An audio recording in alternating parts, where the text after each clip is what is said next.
Hello दोस्तों। आज हम शुरू करते हैं IC38 का चैप्टर ग्राहक सेवा। तो ये हमारा दूसरा चैप्टर है। पिछले पिछला चैप्टर हमारा था बीमा का परिचय, और आज हम बात करेंगे ग्राहक सेवा, जो कि एक बहुत ही इम्पोर्टेंट चैप्टर है। और इसको समझने के बाद में ना सिर्फ एग्ज़ाम पास करना बल्कि प्रैक्टिकल इंश्योरेंस बिजनेस में आपको बहुत मदद मिलेगी। तो शुरू करते हैं। यस, मैं IC38 को पेज वाइज इसलिए फॉलो कर रहा हूँ ताकि आपको कोई भी चीज़ रेफ़र करनी हो तो आप आसानी से उसको अपनी किताब में देख करके IC38 की किताब में देख के समझ सकते हैं। तो ग्राहक सेवा में आज हम क्या डिस्कस करेंगे कि ग्राहक सेवा में हमारी क्या क्या अवधारणाएं हैं, आखिर ग्राहक सेवा इंश्योरेंस बिजनेस के हिसाब से क्या होती है, और उत्कृष्ट ग्राहक सेवा मतलब बेस्ट सेवा हम कैसे दे सकते हैं एक बीमा एजेंट के रूप में। शिकायत निवारण प्रणाली, देखिए जब भी कभी कोई प्रोडक्ट या सर्विस सेल होती है तो शिकायत भी होती है, तो उसका निवारण कैसे किया जाए, और ग्राहकों से संवाद कैसे किया जाए तो उसकी पूरी प्रक्रिया। और एक बहुत ही इम्पॉर्टेंट टॉपिक संवाद में गैर मौखिक संवाद, इसको भी समझेंगे, इसका बहुत इम्पोर्टेंस है इंश्योरेंस बिजनेस में। और नैतिक आचरण मतलब आपका एथिकल बिहेवियर ग्राहक के साथ और बाकी इस कार्य में कैसा होना चाहिए वो हम समझेंगे। तो सबसे पहले सेवा को समझें। एक कस्टमर, एक ग्राहक दो तरह की चीज़ें मार्केट से ख़रीदता है। एक तो होती है वस्तु और एक होती है सेवा। तो अगर वस्तु का उदाहरण लें तो कोई भी साबुन, तेल, कार, जो भी आप खरीदते हैं वो एक वस्तु है। और सेवा का मतलब है कि आप कोई समय और प्रयास खरीद रहे हैं जिसके एवज में आप पैसे दे रहे हैं। जैसे कि आप हेयर सलून जाते हैं तो वहाँ पे जो हेयर कटिंग की जो सर्विस है वो एक समय आपको दिया जा रहा है, और कुछ एक्टिविटीज़ जो आपको एक प्राइस के ऊपर आपको मिलती है। तो ग्राहक सेवा और अगर जैसे हम एक एग्ज़ाम्पल लें कि कार और कार का इंश्योरेंस, कार का इंश्योरेंस तो सेवा है और कार जो है एक वस्तु है। तो दोनों में फ़र्क क्या है? ठीक है, तो कार एक ठोस वस्तु है जिसको देखा जा सकता है, जिसको चला के आप देख सकते हो कि कार कैसी चल रही है और अनुभव ले सकते हैं आप। ठीक है, जबकि बीमा जो है वो एक दुर्घटना के घटित होने पे होने वाला लाभ है, जिसको ना तो अभी देखा जा सकता है जब खरीद रहे हैं हम, ना उसको स्पर्श किया जा सकता है और ना अनुभव किया जा सकता है। तो सर्विस जो है वो ना तो स्पर्श की जा सकती है, ना देखी जा सकती है, ना अनुभव की जा सकती है। वो जब होती है तब आपको पता चलता है। ठीक है, दूसरी चीज़ है, कार के खरीदार को कार खरीदते ही बड़ी खुशी मिलती है। सामान आपने खरीदा, आपके मालिकाना हक हो गया, आपको बड़ी खुशी मिलती है। लेकिन बीमा की खरीद पर तत्काल खुशी की अपेक्षा नहीं होती है, क्योंकि बीमा के जो लाभ है वो दूरगामी होते हैं और कुछ घटनाओं पर आधारित होते हैं। तो आपको तुरंत जो कार खरीदने में खुशी मिलती है, शायद ग्राहक को वो खुशी नहीं मिलती है। ठीक है, तो इस चीज़ को हमें समझना पड़ेगा कि ये एक अनुबंध है जो किसी घटनाओं पर आधारित है, पर तुरंत उसकी खुशी का शायद एहसास ग्राहक को नहीं होता है। तो यह संभव नहीं है कि कोई भी बीमा ग्राहक एक ऐसी स्थिति को न तो देखेगा जहां लाभ दे होगा ऐसा भी हो सकता है कि शायद वो कोई लाभ न ले पाए। इसी प्रकार एक कार को फैक्ट्री की असेंबली लाइन में बनाया जाता है और शोरूम में बेचा जाता है और सड़क पर इस्तेमाल किया जाता है। बनाने, बेचने और इस्तेमाल करने की तीन प्रक्रियाएं तीन अलग अलग समय और अलग अलग स्थानों पे होती है। ठीक है, कार कहीं बन रही है, फिर उसके बाद उसको ट्रांसपोर्टेशन करके डीलर के यहाँ लाया जाता है, फिर उसके बाद में ग्राहक को मिलता है। तो ये अलग अलग समय पे होती है, जबकि सेवा जो है उसमें उत्पादन और उपभोग दोनों एक साथ होते हैं। जब आप इंश्योरेंस की पॉलिसी ले रहे हैं, आपका ग्राहक ले रहा है, तो उसी समय उसकी सेवाएं भी उसी समय उत्पन्न होती है, उसी समय कस्टमर उस सेवा के उपयोग के लिए तैयार है, और उसको जो सुविधाएं मिलनी है वो उसी क्षण मिल जाती है। तो कहने का मतलब है उत्पादन और उपभोग में जो है समकालीनता होती है सेवा में। जैसे आप अगर बाल कटवाने जा रहे हैं हेयर सलून पे, तो जब आप जा रहे हैं उसी समय वो प्रक्रिया होती है और उसी समय उसका लाभ आपको मिलता है। तो इसलिए सेवा में उत्पादन और उपभोग दोनों एक साथ होते हैं। जबकि कार के विषय में ऐसा नहीं है, कार 6 महीने पहले बन चुकी होती है और ग्राहक जो है शायद आज ले रहा है उसको, तो समय और का स्थान दोनों में परिवर्तन हो जाता है। अब बात करते हैं सेवा की गुणवत्ता की।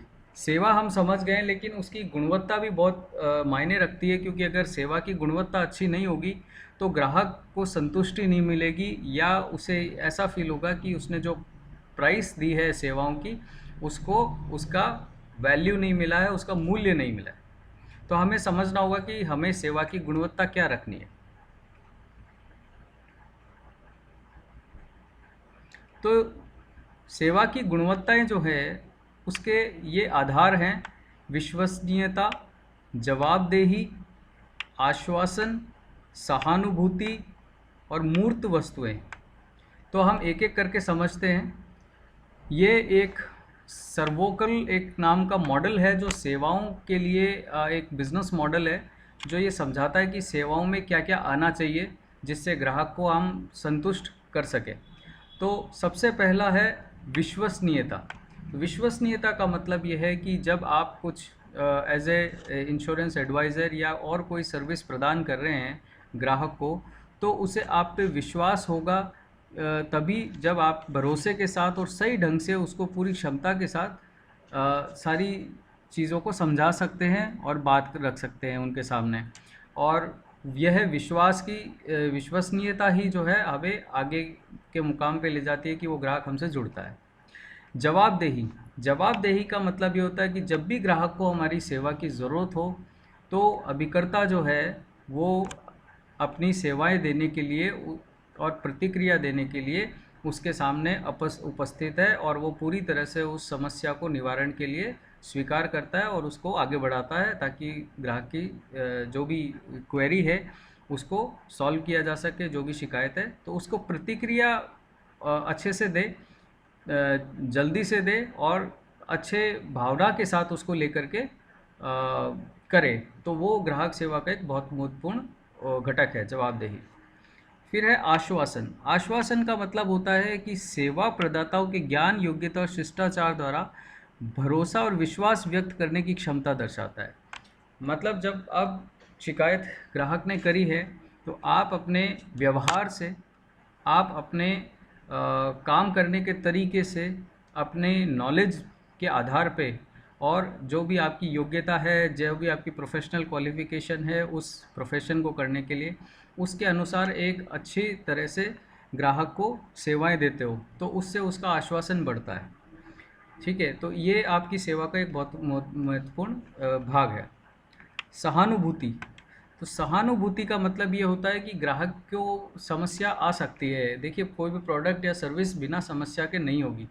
तो अगर आप ग्राहक की समस्या के साथ में सहानुभूति रखते हैं कि हाँ, उसको सर्विस में कुछ प्रॉब्लम है, और उसे मानवीय रूप से आप उसको समझते हैं, न कि शिकायत के रूप में, या कि ये गलत बात है, क्योंकि शिकायत हो सकती है, और शिकायत को समझना और कस्टमर के पॉइंट ऑफ व्यू से उसको समझना और उसकी बात को सहारा देते हुए उसे समझाने का प्रयास करना और उसकी सेवाओं का जो भी परेशानी है उसका निवारण करना। तो ये सहानुभूति जो है बहुत इम्पोर्टेंट एस्पेक्ट है, जिसमें आप मानवीय रूप से उससे भावनात्मक रूप से जुड़ते हैं और उसकी समस्या को स्वीकार और समझते हैं। फिर है मूर्त रूप वस्तुएं। मूर्त वस्तुएं का मतलब होता है ये ऐसी चीज़ें होती है सेवा के साथ साथ जो कि आपके सेवाओं को पूर्ण करती है और उसका एक प्रमाण प्रस्तुत करती है। जैसे कि आपको मैं फिर से एक एग्जांपल हेयर कटिंग सैलून में ले जाता हूँ कि आप मान लीजिए कि हेयर कटिंग सैलून वाला बहुत ही अच्छी कटिंग बनाता है, लेकिन अगर वो आपको टूटी कुर्सी पे बिठाए और पंखा न चलाए, ठीक है, और उसके शॉप में, उसके हेयर सैलून में अच्छी व्यवस्थाएं नहीं है, मिरर टूटा हुआ है, तो क्या आपको उसकी सेवाएं, चाहे वो कितना ही विश्वसनीय हो, कितना ही जवाबदेह हो, कितना ही आश्वासन देता हो, कितनी सहानुभूति हो, आपको वहाँ पे बिल्कुल अच्छा नहीं लगेगा। तो इसी तरह से मूर्त वस्तुओं का एक बहुत इम्पोर्टेंट रोल है सेवाओं की गुणवत्ता को दिखाने के लिए। तो आप किस तरह से उनको इंश्योरेंस में हम मूर्त वस्तुएं देते हैं, जैसे जो भी प्रॉपर डॉक्यूमेंटेशन है, जो भी पॉलिसी बॉन्ड है, रसीद है, वो मूर्त रूप है हमारी बीमा सेवाओं का। तो वो हम जिस तरह से त्वरित तरीके से अच्छे से प्रदान करते हैं, वो चीज़ें सेवा की गुणवत्ता को बढ़ाता है। अब हम समझते हैं कि ग्राहक सेवा और बीमा, तो इसमें क्या क्या चीज़ें आती है जिसको हमें सर्विस देते समय ध्यान रखना है, ताकि हमारी सफलता अच्छे से बढ़े और हमें ग्राहक सेवा में ग्राहकों को भी अच्छा महसूस हो और हमें भी उसका लाभ दूरगामी रूप से मिले। तो सबसे पहले उसको समझने के लिए हम ग्राहक का आजीवन मूल्य समझते हैं।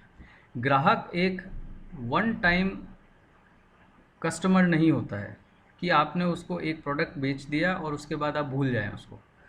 तो ग्राहक को हमें उसको त्रिआयामी तरीके से समझना पड़ेगा।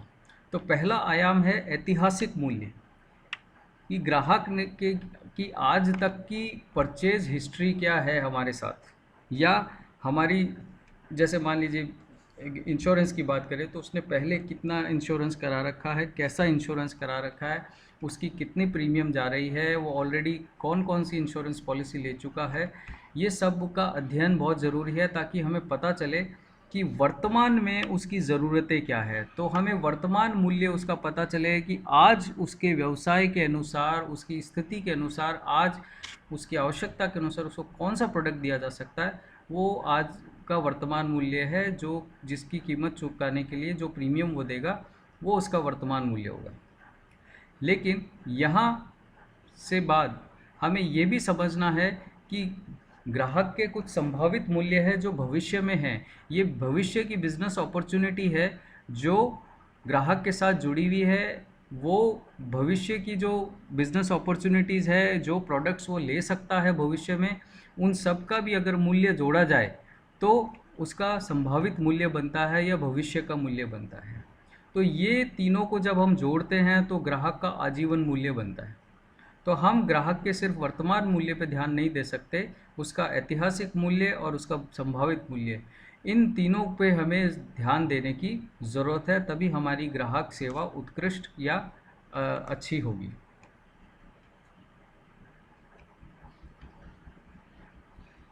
अब उत्कृष्ट ग्राहक सेवा प्रदान करने के लिए एजेंट को क्या रोल अदा करना है, उसकी भूमिका क्या रहती है।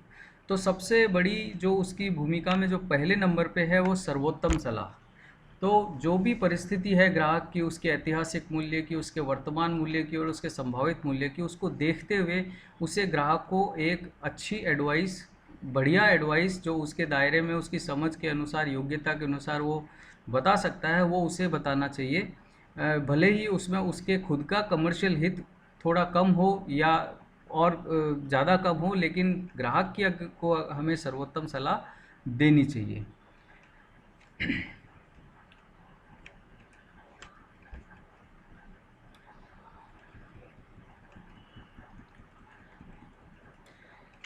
अच्छा, दूसरी क्या है कि ग्राहक की ज़रूरतों को समझना बहुत ज़रूरी है, और ज़रूरतों के हिसाब से आप उसको प्रोडक्ट देते हैं तो आप सर्वोत्तम सलाह की तरफ बढ़ते हैं।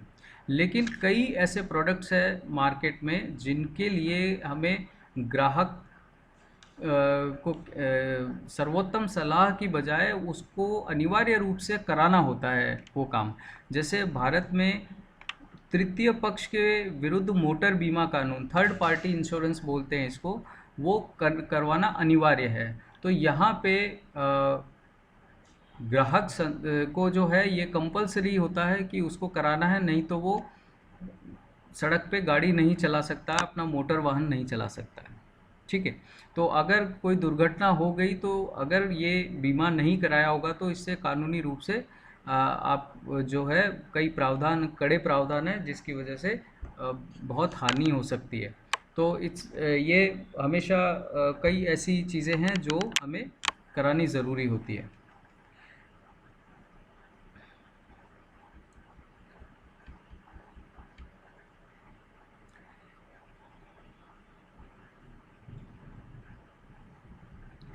अब जब ग्राहक कई पॉलिसीज़ होती है वो उसको कंपलसरी करानी होती है, जैसे थर्ड पार्टी मोटर इंश्योरेंस, लेकिन अधिकतर योजनाओं के लिए हमें ग्राहक को कन्विंस करना होता है, उसको मनाना होता है, उसको सारी प्रोडक्ट्स में सर्वोत्तम सलाह देनी होती है। उसके बाद अगर ग्राहक राजी होता है तो उसके का प्रस्ताव चरण प्रारंभ हो जाता है। तो प्रस्ताव चरण में हमें ग्राहक को जो है प्रस्ताव पत्र भरना होता है, उसको भरने में उसकी मदद करनी है और उसको सारी परिस्थितियाँ, सारी शर्तें और ये सब चीज़ें समझाते हुए कौन कौन से डॉक्यूमेंट्स उसमें लगने हैं, कौन सी औपचारिकताएं उसमें शामिल है, वो सब चीज़ें करके उसका प्रस्ताव पत्र बीमा कंपनी तक पहुंचाना है। तो ये प्रस्ताव चरण के बाद में फिर तीसरा चरण आता है स्वीकृति चरण, जहाँ पे भी हमारे एजेंट की भूमिका है। स्वीकृति चरण में कवर नोट या इंश्योरेंस पॉलिसी जिसे कहते हैं वो जारी किया जाता है, उसका अप्रूवल लिया जाता है और पॉलिसी नंबर इशू हो जाता है। ठीक है, उस पॉलिसी इशू होने के बाद जो पॉलिसी से संबंधित दस्तावेज़ है, जैसे कि पॉलिसी की फर्स्ट प्रीमियम रसीद जिसे प्रथम प्रीमियम रसीद कहते हैं और पॉलिसी डॉक्यूमेंट या उसको पॉलिसी बॉन्ड कहते हैं, तो वो प्राप्त करके उसको ग्राहक के सुपुर्द करना सुरक्षित तौर पे अच्छे ढंग से, ताकि कोई भी चीज़ जो है उसमें से मिस ना हो, कोई कटा फटा ना हो या उसमें डिले ना हो, लेट ना हो।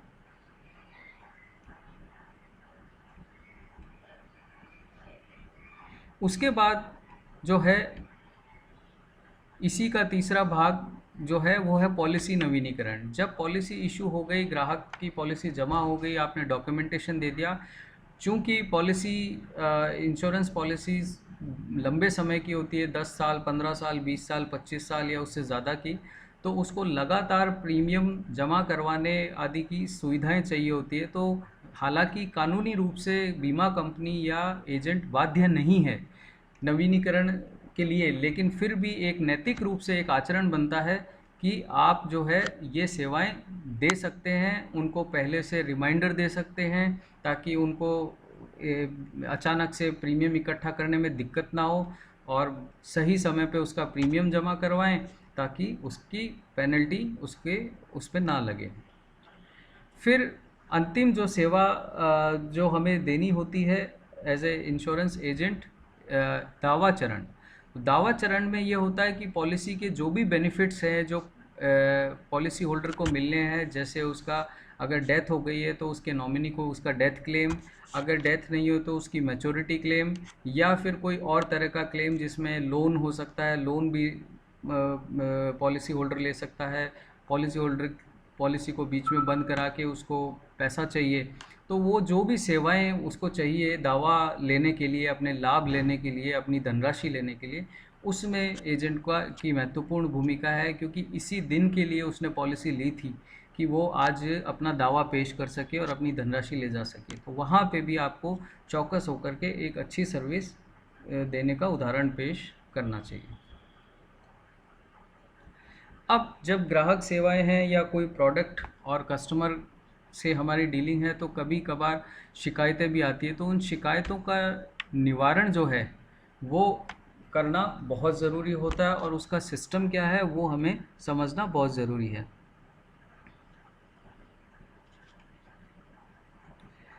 तो ग्राहक के संबंध में क्या होता है कि सबसे इम्पॉर्टेंट बात है कि ग्राउंड ट्रुथ क्या है सच्चा उस शिकायत का, उसको हमें समझना ज़रूरी है। ठीक है, कंपनी इसे ठीक कर लेती है तो वास्तव में ग्राहक को वफादारी के सुधार होने की संभावना रहती है। मतलब ग्राहक की अगर शिकायत सुधरती है तो वो और लॉयल हो जाता है कंपनी के प्रति, उसकी संभावना बढ़ जाती है। तो लॉयल होने के क्या प्रभाव पड़ते हैं कि हो सकता है फ्यूचर में जो वो परचेज़ करना चाहता है, जो संभावित उसका मूल्य हमने अभी डिस्कस किया पिछले पेज में, उसके लिए वो उसी कंपनी को कंसिडर करेगा। तो आपका बिजनेस बढ़ता है। हो सकता है वो सेवाओं से खुश होकर के या शिकायत निवारण को का सिस्टम देख के वो इतना प्रभावित हो जाए कि वो 4 नए ग्राहकों को लेके आए। और तीसरा ये हो सकता है कि वो अपना जो क्या कहते हैं, जो भी बिज़नेस है वो हमारे साथ कंटिन्यू कर रहा है, उसको डिसकंटिन्यू कर नहीं कर रहा है। तो ये तीनों चीज़ें जो होती है वो ग्राहक की लॉयल्टी के संकेत होते हैं, वफ़ादारी के संकेत होते हैं कि ग्राहक हमारे साथ लॉयल है। तो ये चीज़ें बहुत महत्वपूर्ण है कि शिकायतों का निवारण प्रभावी ढंग से किया जाए। तो शिकायतों के लिए कस्टमर कहाँ कहाँ जा सकता है? तो सबसे पहला है एकीकृत शिकायत प्रबंधन प्रणाली। तो ये हमारी जो संस्था है IRDA, insurance development and regulatory authority, IGMS। तो यहाँ पे जाकर के पॉलिसी होल्डर अपनी शिकायत कर सकता है। तो उसको कुछ बहुत सिंपल प्रोसीजर है कि वो अपने पॉलिसी का विवरण पंजीकृत कराए, अपनी शिकायत दर्ज कर सकता है और फिर शिकायतें संबंधित बीमा कंपनी को भेजी जाती है। तो अब IRDA का जो IGMS सिस्टम है वो शिकायतें लेकर के उस बीमा कंपनी को भेजेगा जिससे उसकी शिकायत है, ठीक है। और उसके बाद IGMS शिकायत और उनके निवारण के लिए उनको एक डेडलाइन देगा, एक समय देगा। उस समय के भीतर भीतर बीमा कंपनी को उसको सॉल्व करना पड़ेगा। तो अगर कोई ग्राहक शिकायत करना चाहता है तो ये एक IGMS का लिंक है जिस पे जाकर के पॉलिसी होल्डर अपनी पॉलिसीज़ के लिए शिकायत कर सकता है। फिर ग्राहक के लिए उपभोक्ता संरक्षण अधिनियम दिया गया है, 1986 में ये पारित हुआ था। तो इस अधिनियम में फिर संशोधन हुआ 2002 में, ठीक है। तो इन संशोधनों के आधार पे ग्राहक को कुछ अधिकार दिए गए हैं शिकायत करने के, और शिकायत का कैसे उसके समाधान होगा। तो वो सारी चीज़ें इसमें गवर्नड है, इसमें परिभाषित है। तो उनकी सहायता से वो अपनी शिकायतें दर्ज कर सकता है और कानूनी मदद ले सकता है। तो यहाँ पे कुछ परिभाषाएं दर्शाई गई है जिसको हम समझ लेते हैं। उपभोक्ता, उपभोक्ता का मतलब है एक प्रतिफल के लिए कोई सामान खरीदता है और इस तरह के सामान की किसी भी उपयोगकर्ता को शामिल करता है। तो उपभोक्ता वो व्यक्ति होता है जिसने कुछ प्रतिफल मतलब कुछ पैसे या कुछ धनराशि के बदले में कोई सामान खरीदा है या कोई सेवा खरीदी है, ठीक है। लेकिन वो सिर्फ अपने उपयोग के लिए उसको खरीद रहा है, उसको पुनर्विक्रय के लिए नहीं खरीद रहा है, दोबारा बेचने के लिए नहीं खरीद रहा है। तो उपभोक्ता वही है जो अपने उपयोग के लिए सामान खरीद रहा है। तो ये बड़ी स्पष्ट सरल परिभाषा है। फिर आती है दोष। तो दोष का मतलब है कि जो भी प्रोडक्ट और सर्विस ने क्वालिटी की गारंटी दी थी या क्वालिटी बताई थी, उस गुणवत्ता और प्रकृति के तरीके में कोई दोष, कोई अपूर्णता, कोई कमी या कोई अपर्याप्तता है तो वो कानून के दायरे में आती है जिसके ऊपर अनुबंधित की पालना होनी चाहिए। लेकिन अगर वो नहीं हो रही है तो ग्राहक उसकी शिकायत कर सकता है। अब शिकायत का मतलब क्या है? शिकायत का मतलब है कि एक अनुचित व्यवहारिक आचरण करना, जो कि जो बिज़नेस की प्रैक्टिस है उससे अलग हटके गलत व्यवहार करना, वो इसके दायरे में आता है। उसके द्वारा खरीदे गए सामानों में एक या से अधिक दोष पाया जाता है। जैसे कोई मशीन आपने खरीदी है तो उस मशीन में कुछ दोष पाया गया, जैसे कि वो सही काम नहीं कर रही है या उसमें कुछ पार्ट्स नहीं है, तो ये सब चीज़ें उसके दायरे में आ जाएगी, शिकायत के दायरे में। उसके द्वारा प्राप्त की गई या किराए पे ली गई सेवाओं में किसी प्रकार की कमी, जो सेवाएं उसको मिलनी चाहिए थी वो सेवाएं इसके दायरे में आती है। तो ध्यान रखिए यहाँ पे कि बीमा सेवा में जो पॉलिसी नवीनीकरण है, मतलब पॉलिसी रिन्यूअल की सेवाएं इसके अंदर दायरे में नहीं आती है। इसके लिए कानूनी रूप से बीमा कंपनी और बीमा एजेंट बाध्य नहीं है, लेकिन वो सेवाएं देनी चाहिए, ये उनका एक नैतिक कर्तव्य है। लगाया गया मूल्य कानून द्वारा निर्धारित पैकेज पर प्रदर्शित मूल्य से अधिक है। अगर MRP से ज़्यादा प्राइस ली जा रही है तो फिर भी ये कानून के दायरे में आ जाता है और एक शिकायत के रूप में लिया जाएगा। उपभोक्ता विवाद का मतलब ये है कि जो भी व्यक्ति ने शिकायत करी है और उस शिकायत को अगर सेलर, जो विक्रेता है, वो उसको मानने, उन आरोपों को मानने से इनकार कर देता है, तो फिर वो एक उपभोक्ता विवाद का रूप ले लेता है, जो कि शिकायत के फिर कानूनी पक्ष के ऊपर काम करने एक लायक प्रसंग बन जाता है। उपभोक्ता निवारण की एजेंसियां, तो उपभोक्ता निवारण की एजेंसियों में कैसे जाकर के, मान लीजिए कि ग्राहक कंपनी के ऑफिस गया था लेकिन उसकी शिकायत का निवारण नहीं हुआ, तो अब वो बाहर कौन सी उपभोक्ता विवाद निवारण एजेंसियों पे जा सकता है? तो सबसे पहला है जिला फोरम, जिसको हम सिंपल भाषा में कंज्यूमर कोर्ट भी बोलते हैं। ठीक है, तो यहाँ पर 20 लाख रुपए तक की क्षतिपूर्ति के दावे संबंधित कोई भी कानूनी मामले या शिकायतें हैं उनके ऊपर जो है कार्रवाई की जा सकती है और उन पे कोर्ट में केस चल सकता है। राज्य आयोग में 20 लाख से ज़्यादा और 100 लाख से अधिक नहीं, मतलब 1 करोड़ से ज़्यादा नहीं, तो ऐसे मामले राज्य आयोग में लिए जाते हैं। और राष्ट्रीय आयोग में 100 लाख रुपए से अधिक के मामले होते हैं।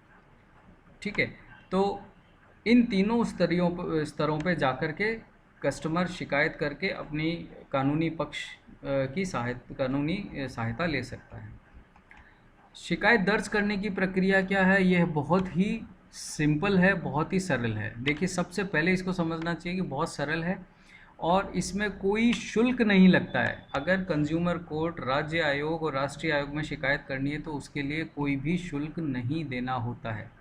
तो शिकायतकर्ता स्वयं या उसका कोई ऑथराइज्ड एजेंट शिकायत कर सकता है। शिकायत करने के 2 तरीके हैं, व्यक्तिगत रूप से कोर्ट में दायर की जा सकती है शिकायत, या डाक से भी भेजी जा सकती है।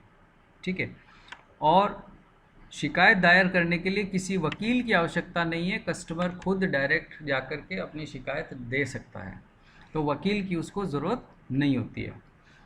उपभोक्ता फोरम के किस बारे में आदेश दे सकता है उसको समझें। जो भी कंज्यूमर कोर्ट के लेवल हैं उसमें क्या शिकायतें हो सकती है। जैसे शिकायतकर्ता को यह मूल्य, बीमा के मामले में प्रीमियम, शिकायतकर्ता द्वारा भुगतान किए गए शुल्क वापस पर लगाए गए शुल्क वापस लौटाना।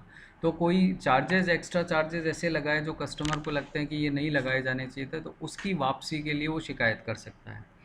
विपक्षी पार्टी की लापरवाही जिसकी वजह से उसको नुकसान या चोट के भुगतान की राशि में उसको कमी पाई गई, तो वो उसके लिए भी वो शिकायत कर सकता है। विवादित सेवाएं, दोषों और कमियों को दूर करना। जो भी सेवाएं हैं उनमें अगर कुछ विवादित बातें हैं जिसमें वो ग्राहक कहता है कि मुझे ऐसी सर्विस मिलनी चाहिए थी लेकिन इन्होंने ऐसी नहीं दी है, इसमें कुछ कमी है, तो वो उनको सॉल्व किया जा उनको यहाँ पे किया जा सकता है फैसले के लिए प्रस्तुत।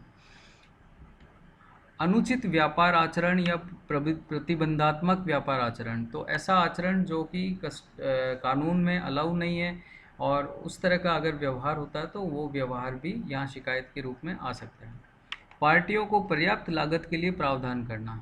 ठीक है, तो जो भी कस्टमर की लागत आती है उस लागत के लिए वो अपना प्रावधान कर सकता है कि मेरी लागत इतनी लगी है तो उसका भुगतान मुझे किया जाए। अब बीमा व्यवसाय में जो है इन चीज़ों में क्या क्या विवाद हो सकते हैं, जैसे दावों के निपटारे में देरी। पार्टी ने क्लेम के लिए अपना दावा लेने के लिए डॉक्यूमेंटेशन सारा पूरा कर दिया है लेकिन उसका दावा निपटारा समय पे नहीं हो रहा है, समय पे नहीं हो रहा है, उसमें बहुत समय लग रहा है, 6 महीने 8 महीने लगा दिया, तो ये एक उपभोक्ता शिकायत का विषय बनता है।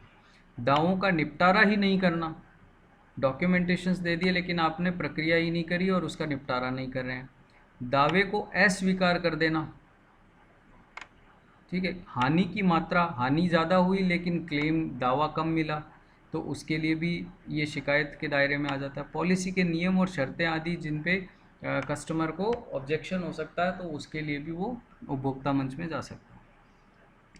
फिर जब कोर्ट्स में देखा कि बहुत ज़्यादा चूँकि पहले से ही कोर्ट्स बहुत बर्डन्ड हैं, बहुत बोझ है उन पे, तो इसलिए उन्होंने एक भारत सरकार ने और IRDA ने एक नया मैकेनिज़्म लिया, बीमा लोकपाल, ओम्बड्समन। तो ओम्बड्समन क्या है? ये एक मध्यस्थ है और परामर्शदाता है, ये एक एडवाइज़र है और एक मिडल मैन का काम करता है। ठीक है, ये न्यायपालिका का अंग नहीं है, इसको अच्छे से समझ लें कि ये न्यायपालिका का अंग नहीं है। तो 1998 में इस लोक शिकायत निवारण नियम बनाया गया था और इसके तहत बीमा लोकपाल या ओम्बड्समैन की स्थापना की गई। तो ये एक निश्चित दायरा होता है इनका, उस दायरे में जो भी बीमा कंपनियों के ऑफिस पड़ते हैं तो उनकी शिकायतें ये ले सकते हैं। तो इनका दायरा जो है वो निश्चित होता है, ये हमें ध्यान रखना होगा। उस दायरे में जो भी कंपनीज़ के ऑफिस हैं, इंश्योरेंस कंपनी के ऑफिस हैं, तो वो अपनी शिकायतें इस बीमा लोकपाल में दर्ज करा सकते हैं। ठीक है। अब इसमें क्या प्रावधान है कि बीमा कंपनी को पहले अगर आपने लिखित में प्रतिनिधित्व दिया है और उन्होंने जवाब नहीं दिया है, 1 महीने का समय होता है, अगर जवाब नहीं दिया है तो फिर बीमा लोकपाल के पास में आकर शिकायत की जा सकती है।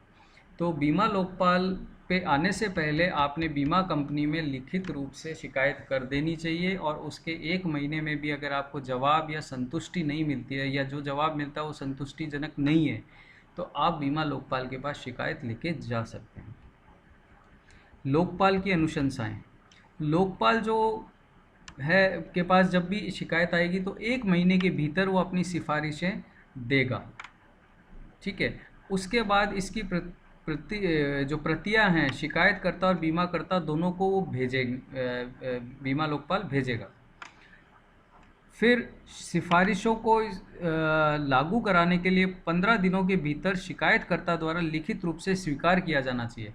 अगर शिकायतकर्ता जो ग्राहक है उसको भी 15 दिन के भीतर जो भी सिफारिशें, जो भी फैसला आया है उसको अगर 15 दिन में उसको स्वीकार करना होगा। अगर वो स्वीकार नहीं करता है तो वो सिफारिशें रद्द हो जाती हैं। बीमित व्यक्ति द्वारा स्वीकृति पत्र की प्रतिलिपि बीमा कंपनी को भेजी जाएगी। अगर ग्राहक ने उसको स्वीकार कर लिया है तो फिर जो उसकी जो स्वीकृति पत्र है उसकी प्रतिलिपि बीमा कंपनी को एक कॉपी भेजी जाएगी और 15 दिन के भीतर बीमा कंपनी को उसकी लिखित पुष्टि करके उस लिखित में पुष्टि की मांग ग्राहक कर सकता है कि भाई ये फैसला हुआ था और इसमें ये फैसले के अनुसार आप इसको पूरा करें। जो भी फैसला हुआ उसके हिसाब से आप कार्रवाई करके उसको पूरा करें, तो उसकी मांग ग्राहक रख सकता है। अब लोकपाल के फैसले जो है वो 20 लाख से अधिक के नहीं होंगे। ठीक है। 20 लाख से ऊपर का मामला है तो वो नहीं जाएगा बीमा लोकपाल में, वो 20 लाख से अधिक नहीं होना चाहिए। फैसला इस तरह की शिकायत प्राप्त होने की तिथि से 3 महीने की अवधि के भीतर किया जाना चाहिए। ठीक है। तो फैसला जो भी शिकायत है तो शिकायत प्राप्त होने की तिथि से 3 महीने के अवधि के भीतर और बीमा धारक को इस तरह का फैसला मिलने के 1 महीने के भीतर एक अंतिम निपटारा के रूप में पूर्ण रूप से फैसले को प्राप्ति की स्वीकार करना चाहिए। तो जैसे ही बीमा धारक को फैसला मिला उसे 1 महीने के भीतर एक अंतिम निपटारे के रूप में उसे फैसले की प्राप्ति को स्वीकार करना चाहिए। बीमाकर्ता फैसले का अनुपालना करेगी। इस तरह का स्वीकृति पत्र प्राप्त होने से 15 दिनों के भीतर लोकपाल को लिखित में सूचना देगी कि हाँ, जो फैसला आपने दिया है उसका पालन हो चुका है। उसका लिखित रूप से सूचना लोकपाल को दिया जाएगा। अगर बीमाधारक लिखित रूप से इस तरह के फैसले की स्वीकृति की सूचना नहीं देता है तो बीमाकर्ता फैसले को लागू नहीं करेगी। अगर लिखित में स्वीकृति नहीं मिलती है आप बीमा धारक द्वारा, मान लीजिए 15 दिन में बीमा धारक ने फैसले की स्वीकृति नहीं दी है, तो फिर बीमा कंपनी या इंश्योरेंस कंपनी फ्री है, वो उस फैसले को लागू नहीं करना चाहती है तो नहीं कर सकती।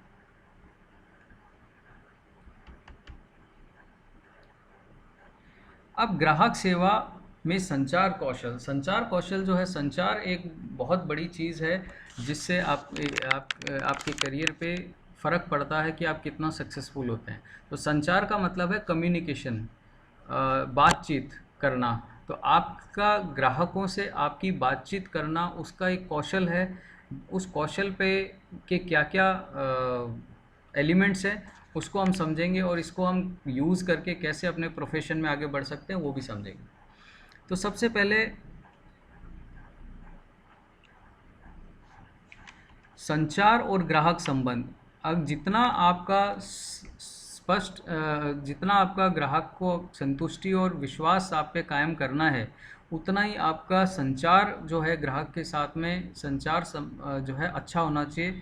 उससे आपका संबंध ग्राहक से अच्छा रहेगा और उसकी संतुष्टि और उसका विश्वास आप पे बढ़ेगा। ठीक है, तो विश्वास हासिल करने के लिए, एक ग्राहक का विश्वास हासिल करने के लिए आपको 3 चीज़ों पे काम करना पड़ेगा। ये 3 एलिमेंट्स हैं जिससे ग्राहक का आप पे विश्वास बढ़ता है। एक तो आप में आकर्षक पर्सनैलिटी होनी चाहिए। आपको देखते ही लगना चाहिए, ग्राहक को एक अच्छा महसूस होना चाहिए और एक प्रोफेशनल का एहसास होना चाहिए कि इस व्यक्ति से मिलकर के मुझे एक अच्छी एडवाइस मिलेगी, एक अच्छा व्यवहार मिलेगा और आगे भविष्य की अच्छी सुविधाएं भी मिलेगी। फिर जब भी ग्राहक को आपकी ज़रूरत हो, तब आपकी प्रेजेंस, आपकी मौजूदगी हो उसके लिए, तो वो आपका विश्वास का दूसरा एलिमेंट है जिससे ग्राहक का विश्वास आप पे बढ़ता है। तीसरा है कम्युनिकेशन या संचार, मतलब आप ग्राहक से सिर्फ प्रोडक्ट और सर्विस से रिलेटेड चीज़ें तो बात करते ही हैं, उसके अलावा भी आप उनसे इनफॉर्मली और फॉर्मली, अनौपचारिक और औपचारिक रूप से उनसे वार्तालाप करते रहते हैं, तो आप पे विश्वास बढ़ता है।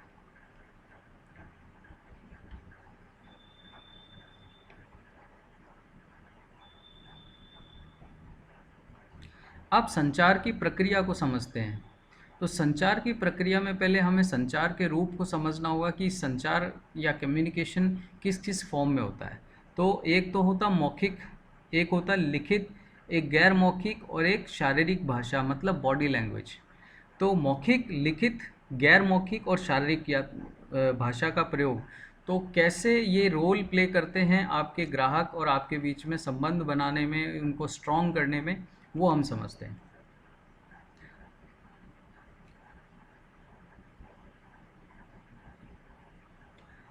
देखिए, संचार जो प्रक्रिया है उसका एक मॉडल है जो आपको समझना होगा, जिसके इर्द गिर्द आपके जो चारों रूप हैं संचार के, जिसमें मौखिक, लिखित, गैर मौखिक और एक बॉडी लैंग्वेज, तो उनका कम्युनिकेशन इस चैनल में, इस मॉडल के थ्रू हम समझ सकते हैं कि सोर्स का मतलब जो अपनी बात बताना चाहता है किसी को। जैसे कि यहाँ पे प्राप्तकर्ता वो है जो, जिसको आप बताना चाहते हो अपनी बात। तो आप जब अपनी बात भेजते हो तो वो एक तरह का संदेश होता है जो आप उसको प्रेषित करना चाहते हो। तो ये संदेश जो है एक उचित भाषा में, एक सही टोन में उसको फॉर्मेट करके, चाहे वो लिखित में हो चाहे मौखिक रूप से हो, उसको सही ढंग से जब हम पेश करते हैं तो वो उस संदेश की एनकोडिंग कहलाती है, उसका प्रोसेसिंग कहलाता है। जैसे मान लीजिए कोई व्यक्ति आपके सामने हिंदी में बात करने में अच्छा है लेकिन उसको अंग्रेज़ी समझ में नहीं आती है, तो आप अगर उस अपने संदेश को अंग्रेज़ी में एनकोडिंग करेंगे तो वो समझ नहीं पाएगा। तो ये एनकोडिंग जो पार्ट है ये बहुत इम्पॉर्टेंट हिस्सा है संचार का। आपने अगर एनकोडिंग सही की है तो आपका संदेश चैनल में, चैनल मतलब ग्राहक और प्राप्तकर्ता के बीच में जो एक एनवायरनमेंट है, वो चैनल है जो वो मैसेज उस तक पहुंचाता है। तो उस चैनल की भी इम्पोर्टेंस बहुत ज़्यादा है। जैसे मान लीजिए आप एक भीड़ भरे इलाके में अगर कस्टमर के साथ में बात कर रहे हैं अपने प्रोडक्ट्स को लेके, तो शायद वो अच्छे से आपकी बात को समझ नहीं पाएगा, या हो सकता है उसके परिचित लोग उसके आसपास हों तो वो डिसीज़न लेने में या किसी चीज़ को समझने में उतना सहज महसूस नहीं करेगा। तो वो जो चैनल है, उसका जो एनवायरनमेंट है, उसकी वजह से कई तरह की शंकाएं पैदा होती है। तो आपको इस चैनल का भी ध्यान रखना है और इस एनकोडिंग का भी ध्यान रखना है, क्योंकि अगर ये एनकोडिंग का ध्यान नहीं रखा तो कई तरह के मिस कम्युनिकेशन, जिसे कहते हैं कम्युनिकेशन के भ्रम, वो पैदा हो जाते हैं। तो वो फिर बाद में जब डीकोडिंग में जाते हैं, मतलब कस्टमर उसको अपनी भाषा में, अपनी अनुभव के आधार पर उसको समझता है, तो वो संदेश जो आपने यहाँ दिया था, प्रेषित किया था, और यहाँ पे जो पहुँचा है, तो उसमें अंतर आ सकता है। तो उस अंतर में जितना अंतर कम से कम होगा या बिल्कुल अंतर नहीं होगा, उतना ही आपका संदेश एज़ इट इज़ एक समान रूप से प्राप्तकर्ता को मिल जाएगा। लेकिन किस तरह से मिलेगा, क्या मिलेगा और क्या उसको संदेश अच्छे से मिल गया, उसको समझने के लिए हमें उससे फीडबैक लेना है, प्रतिक्रिया को समझना है। कस्टमर से हमें क्वेश्चंस पूछने हैं, उनसे ये पूछना है कि क्या उनको समझ में आई बात, क्या उनको ये नंबर 1 बात समझ में आई, नंबर 2 समझ में आई। तो वो जिस तरह से जवाब देते हैं तो हमें समझ में आएगा कि हमारा संदेश यहाँ से यहाँ तक ट्रैवल किया है और प्राप्तकर्ता को पहुँचा, तो उसमें कितना पहुँचा और कैसे पहुँचा है और कितना गलत पहुँचा है और कितना सही पहुँचा है। ठीक है, तो ये सारी की सारी जो घटनाक्रम है, ये हमारी एक संचार प्रक्रिया है जो हम डे टू डे लाइफ में आपस में बात करते हुए भी करते हैं, परिवार में, समाज में। इसी तरह से सेल्स प्रोसेस में कस्टमर और ग्राहक के बीच में भी यही चैनल चलता है, जिसके बारे में हमें पता होना चाहिए।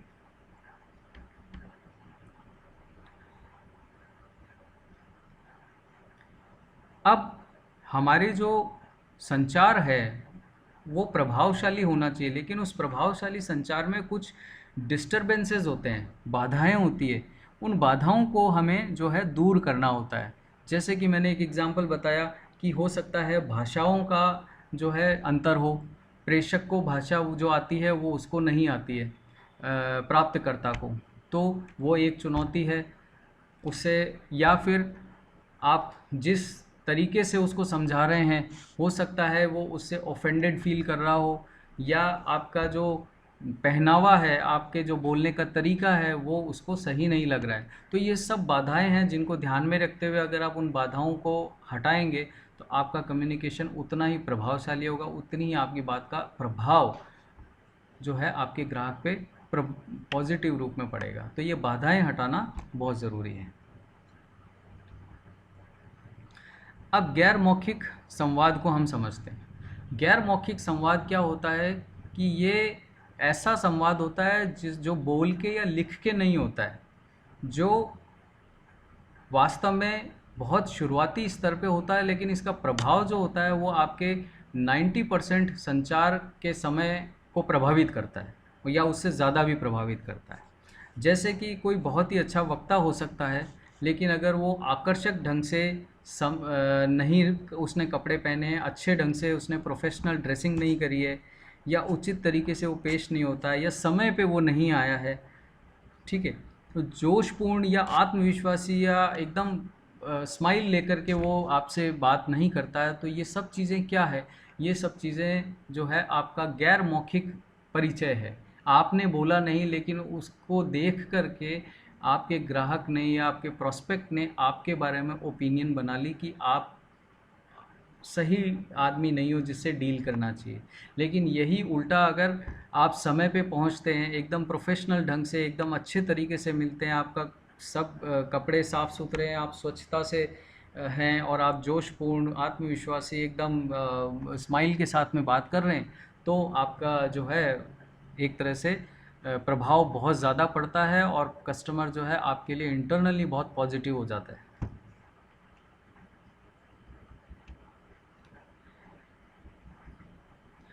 फिर बहुत इम्पॉर्टेंट एक एस्पेक्ट है कि आप आँखों से आँखें संपर्क बना के बात करें।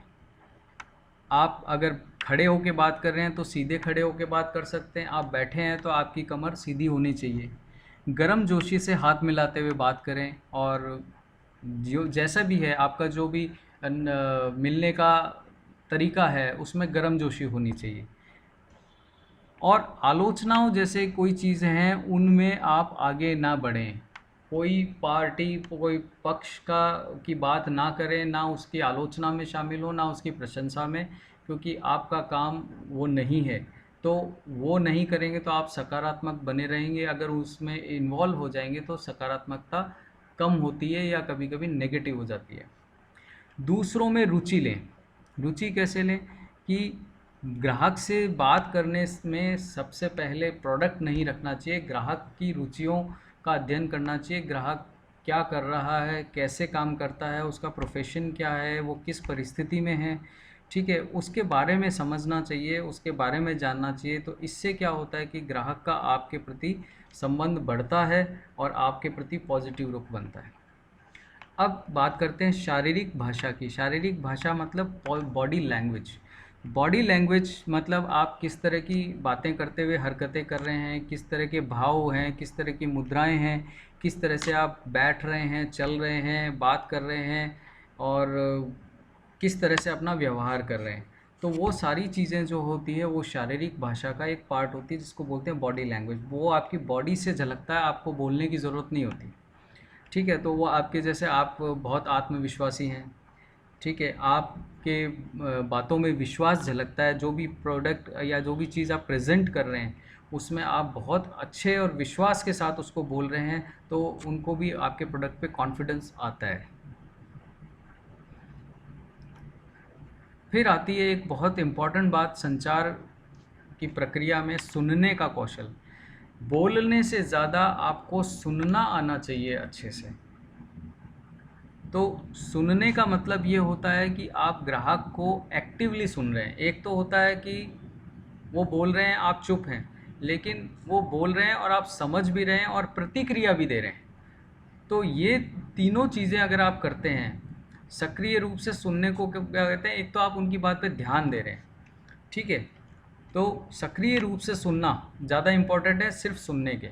तो उसका सबसे पहला है कि आप उसकी बातों पे वास्तविक रूप से ध्यान दे रहे हैं, ठीक है, उनसे सीधे आँख से आँख मिला के बात कर रहे हैं, और जो ध्यान भंग करने वाले विचार हैं उनको एक बार आप दूर रख रहे हैं। फिर आप उनको प्रतिक्रिया भी दे रहे हैं कि हाँ, आप उनकी बात अच्छे से सुन रहे हैं, उनके से साथ सहमति दर्शा रहे हैं, खुली भाव मुद्रा बनाए हुए, ताकि उनको लगे कि खुले दिल से वो अपनी बात आपके सामने रख सकते हैं। और बीच बीच में आप उनको हामी भर सकते हैं या कुछ क्वेश्चन पूछ सकते हैं, ताकि उनको लगे कि हाँ, आप उनको एक्टिवली समझ रहे हैं उस बात को। और फिर आप उनको प्रतिक्रिया देते हैं, उनकी बात समझते हैं, उनको क्रॉस क्वेश्चन भी पूछते हैं कि कोई चीज़ अगर आपको समझ में नहीं आई है तो आप दोबारा से उनसे पूछ सकते हैं। तो ये सब चीज़ें जब आप करते हैं तो ये एक्चुअली इसको बोलते हैं एक्टिव लिसनिंग या सक्रिय रूप से सुनना, जो कि आपकी सेल्स के प्रोफेशन में आपके लिए बहुत इम्पॉर्टेंट है। और इससे जो आपको फ़ायदा होगा वो शायद ज़्यादा बोलने से फ़ायदा नहीं होगा। दूसरी बात, निर्णयात्मक नहीं बनना चाहिए कि आपने कोई अगर उसको फ़ैसला दे दिया तो वो फ़ैसला उसको पे लागू करने के लिए आप उससे ज़िद करें, या आप एक पक्षपाती निर्णय लेकर के कोई पूर्वाग्रही निर्णय लेकर के आप उसी के चारों ओर उसकी बातों को लेके आना चाहते हैं। तो ऐसी चीज़ ना करें जिससे कि ग्राहक को एक बंदिश महसूस हो और उस पे निर्णय थोपा जा रहा हो, ऐसा नहीं होना चाहिए। उचित प्रतिक्रिया दें, निष्पक्ष, खुली और ईमानदार प्रतिक्रिया दें, व्यक्ति की राय को सम्मान से स्वीकार करें। हो सकता है आप उसकी राय से एग्री नहीं करते हो, लेकिन आपको उसकी राय का सम्मान करना चाहिए, क्योंकि ये विविधताओं वाला देश है और विविधताएं हर जगह है, तो विचारों में भी विविधता हो सकती है। आपको स्वीकार नहीं है, लेकिन आप उससे सहमत नहीं हो सकते, लेकिन उसके विचार के एग्जिस्टेंस को हमें स्वीकार करना चाहिए। फिर सहानुभूतिपूर्वक सुनना, उसको अच्छे से उसके इस तरह से सुनना कि ताकि उसकी परेशानियों को आप अच्छे से समझ रहे हैं, ऐसा एहसास हो उनको, आपके ग्राहक को या प्रोस्पेक्ट्स को।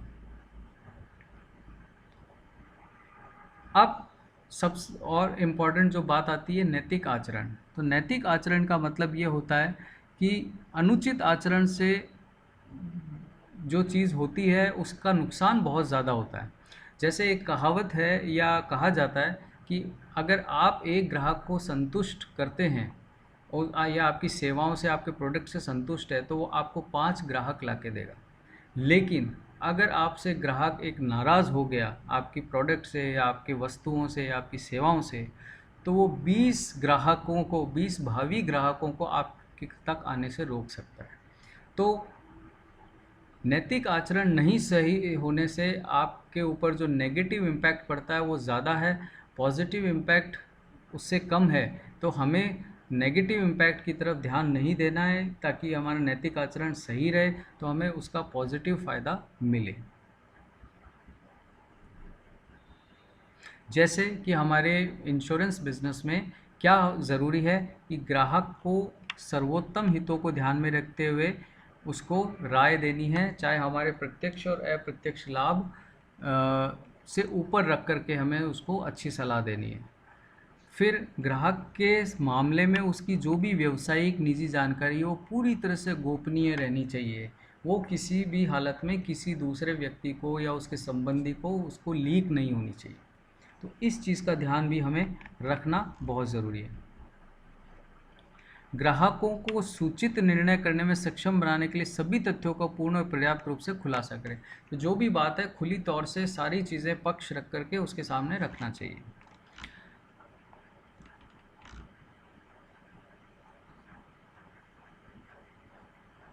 तो इस तरह से नैतिक आचरण का ध्यान रखते हुए भी हम आगे अपनी बातों को रख सकते हैं और ग्राहक सेवा को बढ़ा सकते हैं। तो इस प्रकार दोस्तों ग्राहक सेवा का यह चैप्टर यहीं समाप्त होता है।